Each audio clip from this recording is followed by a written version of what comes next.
ఓం మహాగణాధిపతయే నమ. ఓం గురుభ్యో నమ. ఓం శ్రీమాత్రే నమ. మనం ఈరోజు శని గురువులు ట్రాన్సిట్లో గోచారంలో ఒకే రాశి మీద పడ్డప్పుడు 12 లగ్నాల వారికి ఎటువంటి ఫలితాలు జరుగుతాయి. శని గురువులు ఒకవైపు మనకి డబుల్ ట్రాన్సిట్ కలిగించడం వల్ల మంచి శుభకరమైనటువంటి ఫ్రూట్ఫుల్స్ జరుగుతుంది, ఎటువంటి సందేహం లేదు. అలాగే కుజకేతువు కూడా కలిసి ఉంటున్నారు. మనకి ఈ రెండింటిని గమనించుకోవాలి. సో లగ్నం తెలిసిన వారు లగ్నం నుంచి చూసుకోండి, లగ్నం తెలియని వారికి రాశి నుంచి చూసుకోండి, అది సెకండరీ ఆప్షన్. సో ఈ విషయాలు చెప్తుంది నేనైనప్పటికీ కూడా చెప్పిస్తుంది సాక్షాత్ లలిత అమ్మవారిగా భావిస్తూ ఒక్కొక్క లగ్నం గురించి మనం తెలుసుకుందాం. కర్కాటక లగ్నము, కర్కాటక రాశి. కర్కాటకం వారికి కనుక చూసుకున్నట్లయితే ఇక్కడ డబుల్ ట్రాన్సిట్ అనేది 6వ స్థానం మీద చూపిస్తుంది. ఈ 6వ భావం అనేటువంటిది నిత్య జీవితము, డైలీ లైఫ్లో కొన్ని ఇంప్రూవ్మెంట్స్ రావడం.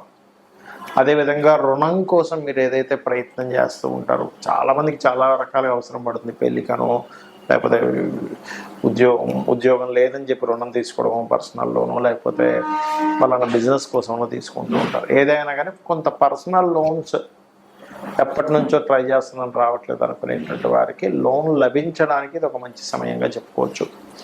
కాంపిటీషన్ ఎగ్జామ్స్ కానివ్వండి, కాంపిటేటివ్ రిలేటెడ్ వాటి మీద కానివ్వండి చక్కటి ఫలితం ఉంటుంది. మరియు ఇక్కడ సంతానానికి ధనయోగాన్ని ఇస్తుంది. మీకు 6వ స్థానంలో ఉండేటువంటి ఈ యొక్క కాంబినేషన్, అంటే 6వ స్థానం మీద శని గురువు యొక్క దృష్టి అనేటువంటిది సంతానానికి కలిగించడము.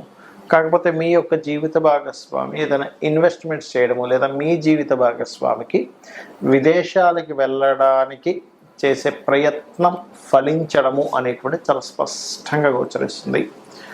అదేవిధంగా ఈ కర్కాటక లగ్నంలో మనం జన్మించారు, వాళ్ళ తండ్రి గారికి ఉద్యోగ సంబంధించిన విషయంలో కలిసి రావడం, ఇవి పర్టికులర్గా 6th హౌస్ అనేది తండ్రి యొక్క ఉద్యోగ స్థానాన్ని చూపిస్తుంది. లేదా ఆ ఉద్యోగంలో కొంత ప్రమోషన్స్ లేదా మారడం వల్ల మంచి జరగడం, ఇటువంటివన్నీ కూడా ఇస్తుంది.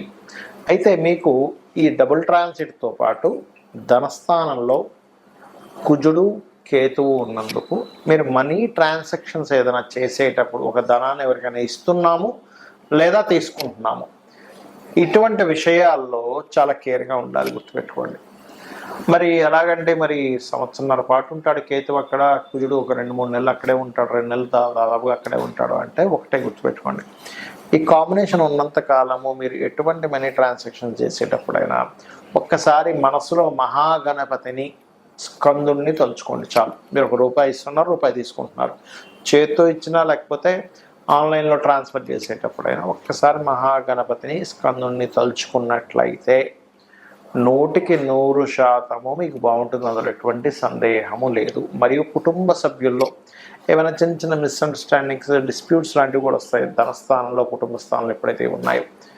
కాబట్టి మీరు ఏం చేస్తారంటే వీలున్నంత మటుకు మీరు కందులు, ఉలవలు దానంగా ఇవ్వడం, గోవుకి గ్రాసము, క్యారెట్స్ తినిపించడము, దగ్గరలో ఏదైనా సుబ్రహ్మణ్యేశ్వర స్వామి ఆలయం కానీ గణపతి ఆలయం కానీ ఉన్నట్లయితే వాటికి వెళ్తుండడం, ఇవి చేయండి.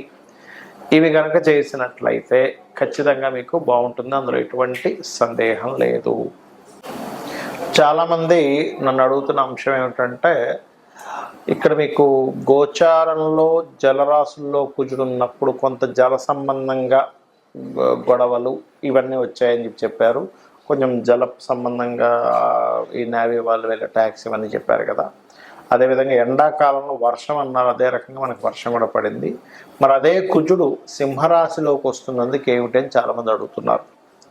ఇక్కడ సింహరాశిలో కుజుడు వస్తూ కేతు కూడా అక్కడ ఉన్నందుకు ఈ సంవత్సరం మనకి రాజ్యాధిపతి రవి, మంత్రి రవి అవుతున్నాడు. కాబట్టి ఈ రవి రాశుల్లోకి ఎప్పుడైతే అగ్నికి సంబంధించిన గ్రహం, ఒక విస్ఫోటం జరగడానికి కారకుడైనటువంటి గ్రహం ఎప్పుడైతే వస్తున్నాడో, ఒక దేశం మీద మరొక దేశం విరుచుకుపడి పెద్ద పెద్ద బాంబులు వేయడం కూడా జరుగుతుంది. అది ఇండియా పాకిస్తాన్ అవ్వాల్సిన అవసరం లేదు, ఉక్రెయిన్ రష్యా కూడా అవ్వచ్చు, లేకపోతే అమెరికా ఇంకో దేశం కూడా కావచ్చు, ఏదైనా ఒక దేశం కావచ్చు. ఆ దేశం మీద పెద్ద స్థాయిలో ఎక్కువ ఉష్ణాన్ని కలిగించేటువంటిది వేయడం జరుగుతుంది.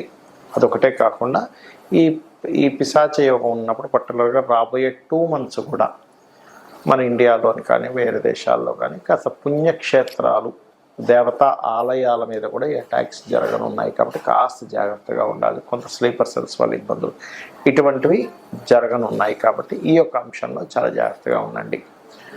అయితే ఇక్కడ ఎవరి జన్మజాత చక్రంలో అయినా గుర్తుపెట్టుకోండి, వాళ్ళ పర్సనల్ చార్ట్లో ఇప్పటివరకు మనం ఏదైతే డబుల్ ట్రాన్సిట్ గురించి చెప్పుకున్నామో వాళ్ళ పర్సనల్ చార్ట్లో కనుక కొంతమంది చూడండి ఇప్పుడు నాకు ధనం వస్తుందా లేదా అనుకుంటూ ఉంటారు. వాళ్ళకి పర్సనల్ చార్ట్లో ధనభావం మీద ఈ డబుల్ ట్రాన్సిట్ వచ్చింది అనుకోండి, డబ్బులు ఖచ్చితంగా వస్తాయి. లేదంటే ఒక కాంట్రాక్ట్ అవ్వాలనుకుంటున్నాము, వాళ్ళ పర్సనల్ చార్ట్లో 3వ భావం మీద కనెక్ట్ అయింది, అప్పుడు ఒక మాట్లాడుకొని అది కాంట్రాక్ట్ రావడానికి అనుకూలిస్తుంది. కొంతమందికి ఏమంటే నేను ఒక గృహం కొనుక్కుందాం అనుకుంటున్నాను, అనుకూలిస్తుందా లేదా అనుకుంటే ఒకటి గుర్తుపెట్టుకోండి, ఎప్పుడు కూడా గృహం కొనుగోలు చేసేటప్పుడు మీకు 4వ భావానికి సంబంధించిన మహాదశ అంతర్దశలు అనుకూలించాలి. ఈ డబుల్ ట్రాన్సిట్ 4వ భావంలోకి రావాలి. దాంతోపాటు మీరు ఏదైతే గృహం కానీ స్థలం కానీ కొనుగోలు చేసేటప్పుడు ఆ దిశ అంటే ఒక్కొక్క పేరు గల వాళ్ళకి ఒక్కొక్క దిశ మనకి వస్తుందని చెప్పారు శాస్త్రంలో. ఎక్కడా కూడా తూర్పు ఉత్తరం మాత్రమే మంచివి, దక్షిణం పడమర మంచిది కాదని ఎక్కడా చెప్పలేదు. 4 దిశలు మంచివే, కానీ మీకు ఏది పనికి వస్తుందని చూసుకోండి. మనకి వీడియోలు కూడా పెట్టాము, ఏ పేరు గల వాళ్ళకి ఏ డైరెక్షన్ కలిసి వస్తుంది అనేది దాని పరంగా మీరు చూసుకోవచ్చు. అలాగే మరొక విషయం ఏంటంటే ఇక్కడ సంతానానికి అయితే పంచమం మీద ట్రాన్సిట్ ఉండాలి.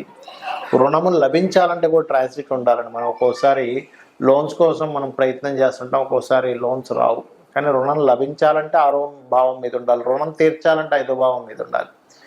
అయితే ఇక్కడ మనము ట్రాన్సిట్ రావడం ఒక ఎత్తు అయితే కొన్ని పనులు అవ్వడానికి లలితాంబిక అమ్మవారి యొక్క అనుగ్రహం కలిగితే కూడా పనులు అయిపోతాయి. అవి ఎలాగా అంటే ఇప్పుడు ఫైనాన్షియల్గా ఇబ్బంది పడుతున్నారు, ఓం సంపత్కరీ సమారూఢ సింధుర వ్రజ సేవితాయ నమః చేసుకోండి.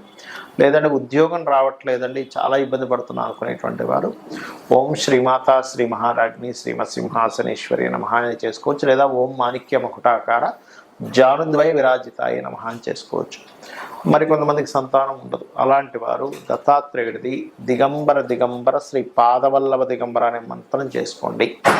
మరియు దీంతో పాటు మరి కొంతమందికి వ్యాపారాల్లో రాణించలేక ఇబ్బంది పడుతూ ఉంటారు, ఓం ఇంద్రగోప పరిక్షిప్త స్మరతూనాభజంగికాయే నమః అనే మంత్రం చేసుకోండి. ఆ రకంగా ఏంటంటే ఒక్కొక్క దానికి ఒక్కొక్కటి. ఇప్పుడు కొంతమందికి చూడండి ఆరోగ్య సమస్యలు ఉంటాయి. ఎందుకు అంటే వాళ్ళకి 4వ స్థానము అంటే ఇమ్యూనిటీని తగ్గించే స్థానము, ఇమ్యూనిటీ స్థానం 5వ స్థానం పాడవడము, 6వ స్థానం రోగస్థానం యాక్టివ్ అయితే ఏమవుద్దంటే వాళ్ళకి అనారోగ్య సమస్యలు నిత్యం పడుతూ ఉంటారు. అటువంటి వారు చక్కగా ఓం సర్వవ్యాధి ప్రశమని సర్వమృత్యు నివారిణి అగ్రగణ్య అచింత్య రూప కలికల్మషనాశిని నమః చేసుకోండి.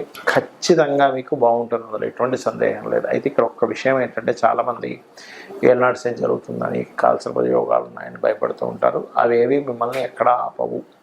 ఖచ్చితంగా మీరు చేసేటువంటి కర్మ ఏదైతే ఉందో దాని రిజల్ట్ మాత్రమే గ్రహాలు ఇస్తూ ఉంటాయి.